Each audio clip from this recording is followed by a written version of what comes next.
يا جماعة كل أمتي معافى إلا المجاهرين.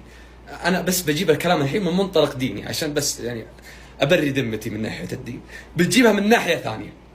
خلاص، إذا جيتنا في كوفي وحنا شباب متجمعين على طاولة وشفنا واحد جاي ومعه صبايا، مو من أهله، لا صبايا بنيت مشبكهم، وجيتنا كذا ترزرز وتقزقزنا، خلاص ترى ما نشوفك واو والله. حتى لو تكيت معهم ثبت راس معسل وقمت تسولف بصوت عالي وتقول فلانة ذيك شبكتها، ترى ما نشوفك رهيب والله ما نسولف بيننا ونقول ايه خالد شفته والله ذا مشبك بينهم، ذا رهيب يا ولد، ذا واضح انه داشس.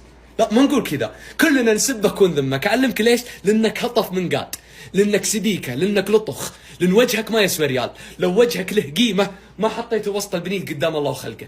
انت مالك قيمه، انت قيمتك صفريه، وتحاول تعوض النقص اللي فيك بالمضرطه هذه، ورب الكعبه انك هطف.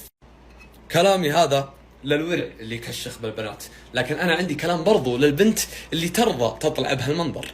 انت كيف ترضين على نفسك انك تطلعين مع ورع، مو رجال، ورع ناقص، ويحاول انه يعوض نقصه بك انت، يعاملك شيء، يعاملك حاجه كذا، يكشخ بك ويعوض نقصه بك، مهندلك هندله.